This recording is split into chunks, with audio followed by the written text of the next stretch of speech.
It was just another mundane Monday morning. I sat at my desk, staring at the computer screen, my fingers idly tapping against the keyboard. My eyes kept wandering to the bank statement lying next to me, a nagging feeling tugging at the back of my mind. Something wasn't right. I picked up the statement, scanning the list of transactions once again. A frown creased my forehead as I spotted the discrepancy, a recurring charge for an unfamiliar vendor amounting to a sizable sum each month. It didn't align with any of our typical expenses. "Nolan?" I called out to my husband, who was in the adjacent room. He poked his head through the doorway, his brows raised in question. "What's up, Brie?" I held up the bank statement, my eyes narrowing. "Do you know anything about these charges? They've been happening for a while now, and I can't figure out what they're for." Nolan glanced at the statement, his expression unreadable. He shrugged nonchalantly. "Must have slipped your mind. It's probably some subscription or something." I pursed my lips, unconvinced. "But for this much, and for so long, I don't remember signing up for anything like this." He crossed the room, planting a kiss on my forehead. "You know how forgetful you can be sometimes," he said with a chuckle. "Don't worry about it. I'll look into it." His dismissive attitude only fueled my suspicion. I watched as he turned and left the room, a sinking feeling settling in the pit of my stomach. Throughout the day, my mind kept drifting back to the mysterious charges. Nolan's cavalier response did little to assuage my concerns. If anything, it made me more determined to uncover the truth. That evening, as we sat down for dinner, I broached the subject again. "So, did you ever figure out what those charges were for?" Nolan paused mid-bite, his eyes flickering briefly before settling on mine. "Nope, haven't had a chance yet, but I'm sure it's nothing to worry about." His lack of urgency only served to heighten my unease. "Nolan, we're talking about thousands of dollars here. How can you be so blasé about it?" He let out an exasperated sigh. "Brielle, I promise I'll look into it. But you need to trust me on this." Trust. The word hung heavy in the air, its weight pressing down on me. I wanted to trust him. I loved him, after all. But something deep within me refused to let go of the nagging doubt. As the days passed, the mysterious charges continued to appear, and Nolan's promises to investigate remained unfulfilled. The seed of suspicion had been planted, and with each passing day it took root, growing stronger and more insidious. I knew I couldn't ignore it any longer. I had to get to the bottom of this, no matter where the truth might lead.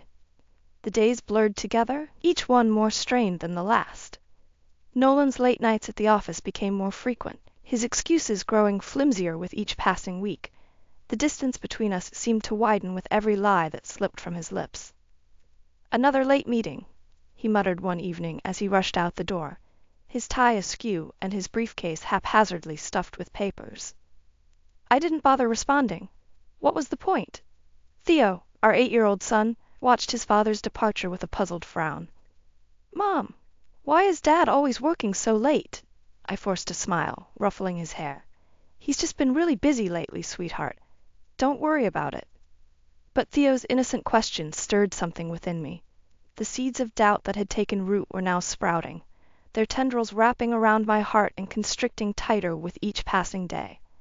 A few evenings later, as I was tucking Theo into bed, he piped up again. "Mom, who's Kora?"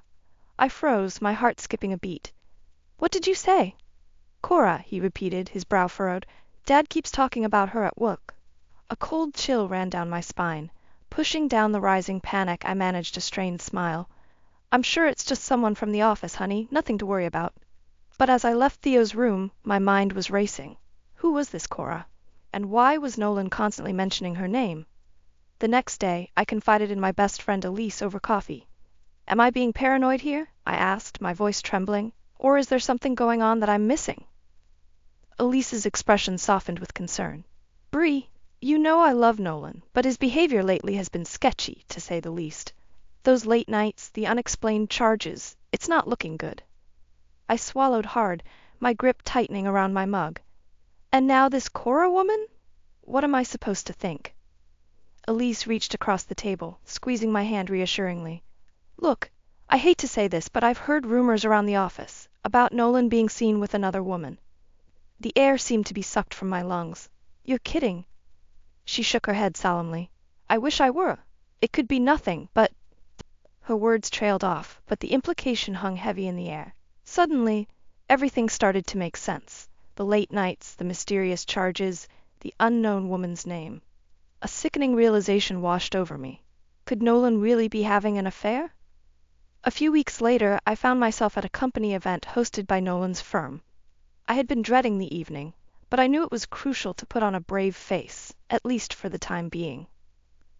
As I mingled with colleagues and their spouses, my eyes constantly scanned the room, searching for any sign of the mysterious Kora. Part of me hoped she was just a figment of my imagination, a misunderstanding blown out of proportion. But deep down I knew the truth was far more sinister. And then, as if summoned by my very thoughts, she appeared. A stunning woman in a form-fitting red dress, her dark hair cascading over her shoulders in perfect waves. She moved through the crowd with an air of confidence, turning heads wherever she went. My heart sank as I watched her approach a group of Nolan's coworkers, exchanging friendly banter and laughing at their jokes. This was her, Kora, the woman who had been occupying so much of my husband's time and thoughts. As if sensing my gaze, she turned and caught my eye. For a moment her expression faltered, a flicker of uncertainty crossing her features. Then, as quickly as it had appeared, it vanished, replaced by a casual smile.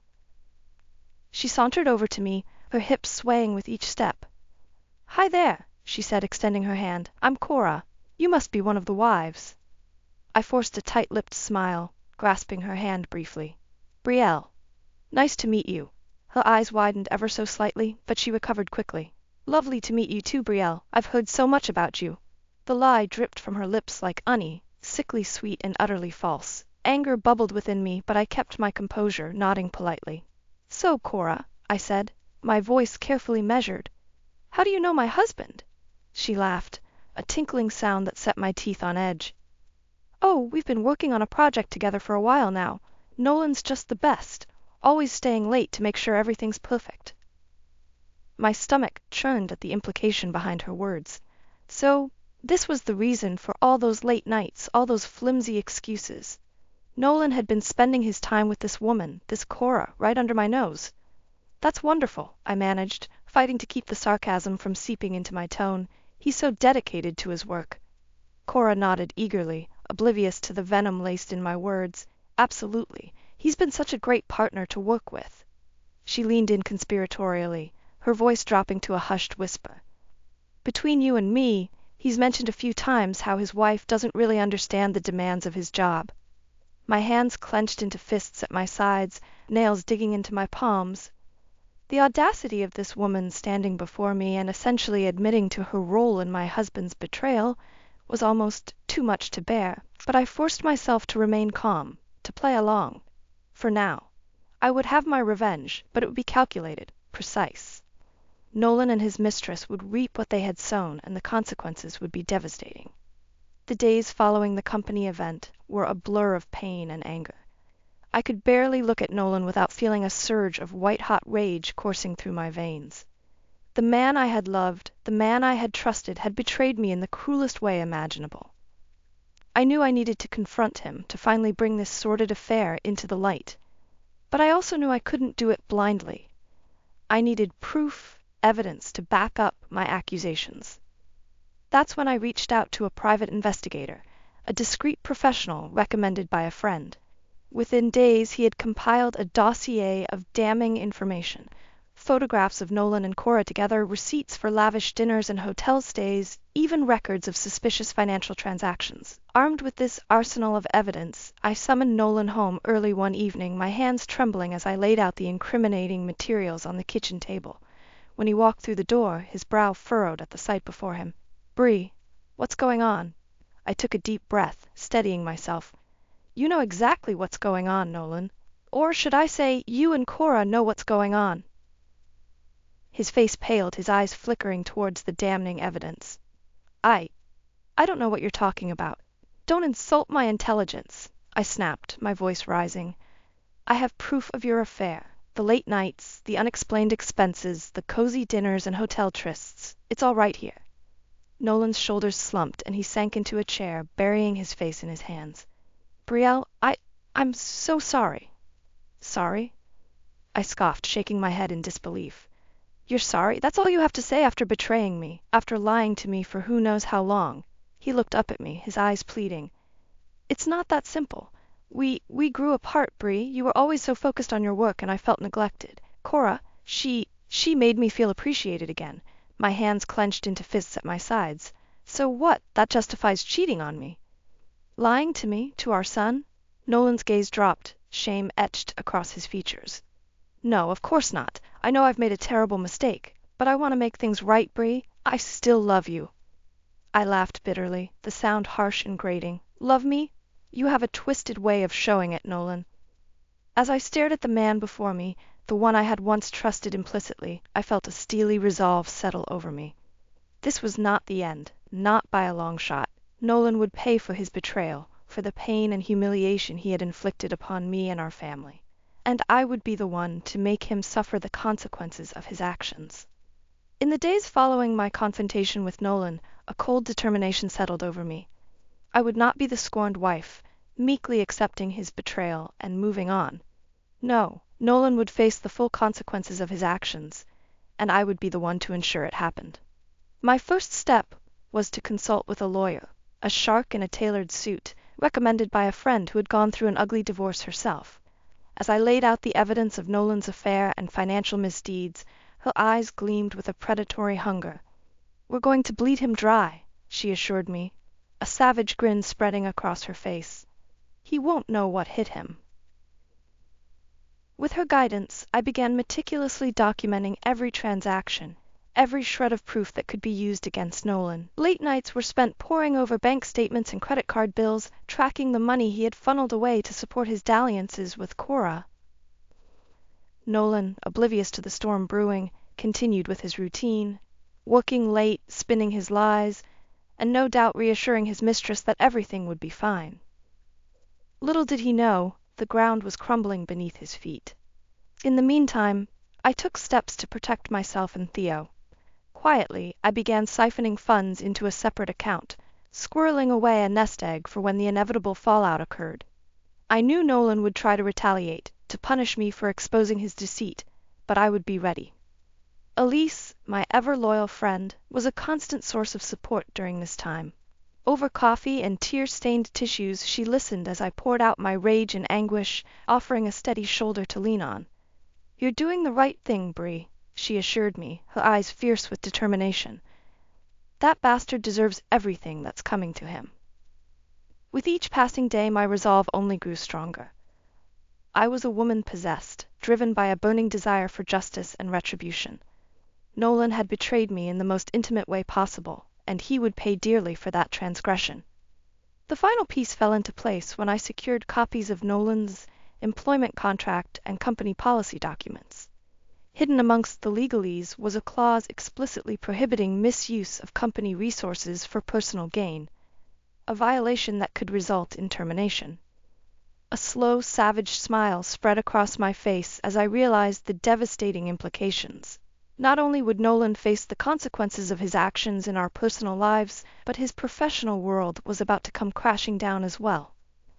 With the evidence compiled and my ducks in a row, I felt a sense of grim satisfaction. Nolan had made his bed, and now it was time for him to lie in it.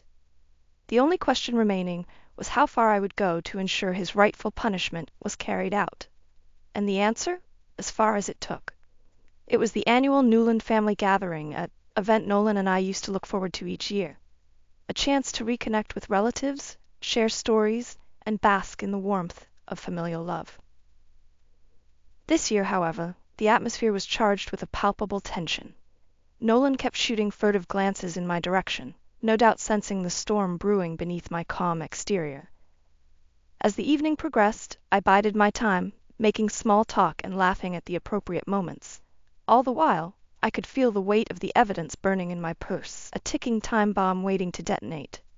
Finally, as dessert was being served, I couldn't contain it any longer. I stood, my chair scraping against the hardwood floor, and cleared my throat loudly. If I could have everyone's attention, please, I announced, my voice steady despite the hammering of my heart. Conversation died down, and all eyes turned towards me, a mixture of curiosity and concern etched on their faces. I have something I need to share with all of you. I continued, tugging the manila envelope from my purse. "Something that concerns my husband, Nolan." Nolan's face drained of color, his knuckles whitening as he gripped the edge of the table. "Brielle, what are you doing?" he hissed. I ignored him, pulling out the stack of photographs and spreading them across the table. "These are just a few examples of the evidence I've gathered, proving that Nolan has been engaged in a long-term affair with another woman." Gasps rippled through the room, and I heard my mother-in-law let out a strangled cry. Nolan's siblings leaned in, their expressions ranging from shock to disgust. "It gets worse," I pressed on, my voice gaining strength with each word. "Not only has Nolan been unfaithful, but he's also been siphoning money from our joint accounts to fund his escapades with this woman." I produced the bank statements and receipts, laying them out alongside the damning photographs. "Brielle, please," Nolan pleaded, his face ashen. "This isn't the place." "No, this is exactly the place," I snapped, rounding on him. "You made your choices, Nolan. Choices that betrayed our vows, our family. Now it's time for you to face the consequences in front of everyone who knows us." Silence hung heavy in the air, punctuated only by the occasional sniffle or muffled sob. Nolan's head was bowed, his shoulders slumped in defeat. But I wasn't done yet. "There's one more thing," I said, pulling out the final document, the copy of Nolan's employment contract. "According to this, your actions constitute a gross misuse of company resources, which is grounds for immediate termination." Nolan's head snapped up, his eyes wide with horror. "No, you can't." "I can, and I will," I said, my voice laced with steel. "You've left me no choice, Nolan. You brought this upon yourself." With that, I gathered my belongings and made my way towards the door, pausing only to look back at the shattered remains of my once happy family. "I hope it was worth it," I spat, before turning on my heel and walking away, leaving Nolan to face the fallout of his betrayal head-on. The days following the family gathering were a whirlwind of activity. Nolan's betrayal had been laid bare for all to see, and the consequences were swift and merciless. I wasted no time in filing for divorce, citing irreconcilable differences and infidelity as the grounds.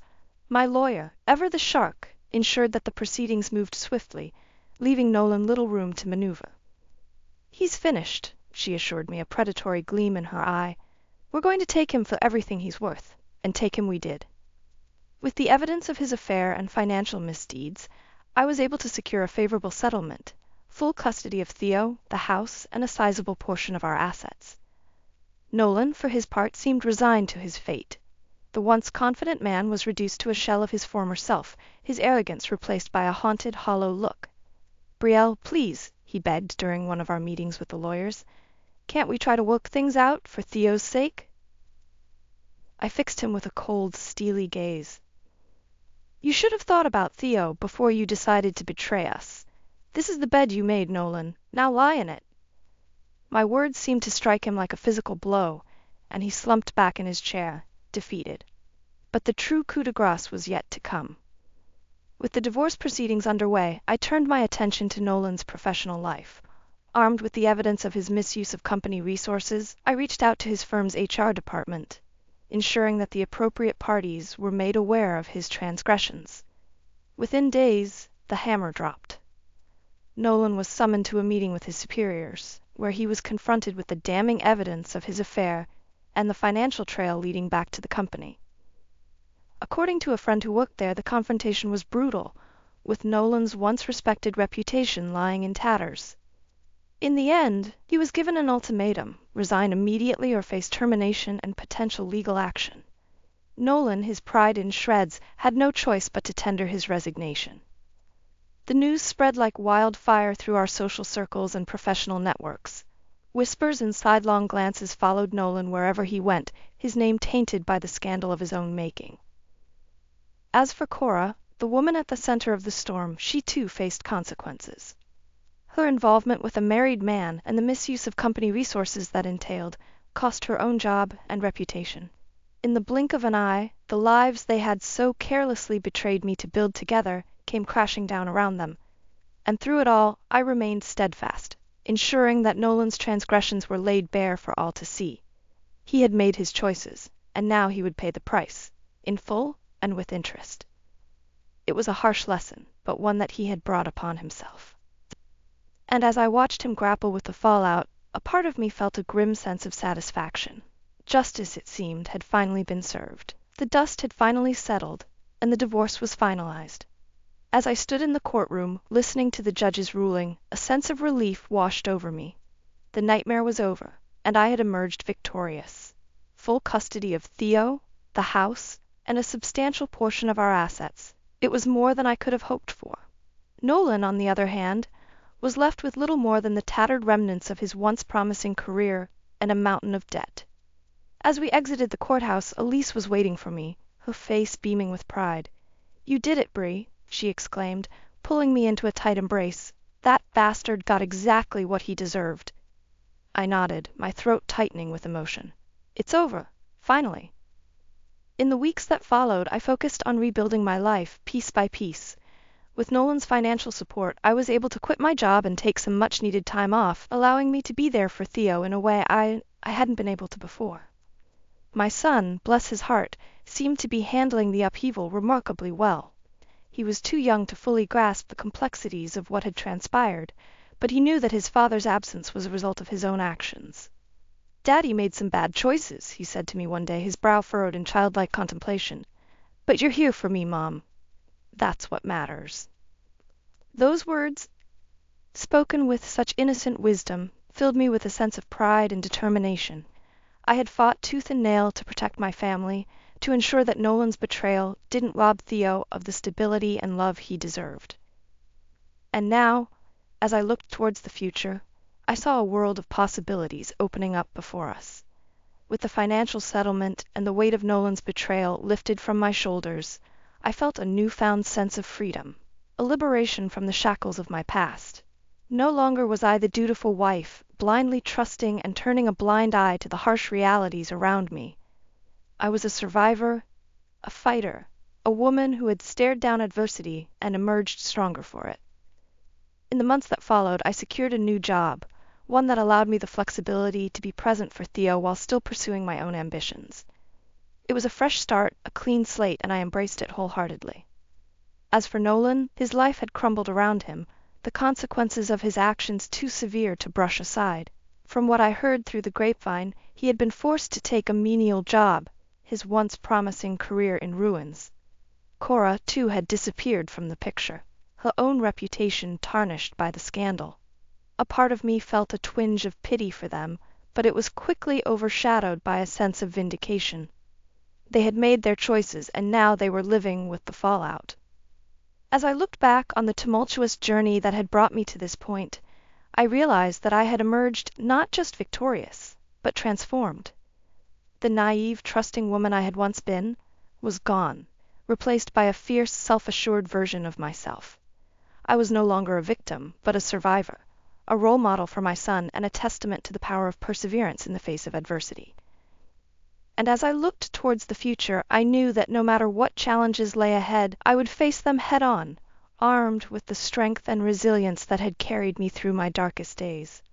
The path ahead was uncertain, but one thing was clear. I was in control of my own destiny, and nothing would ever shake that foundation again.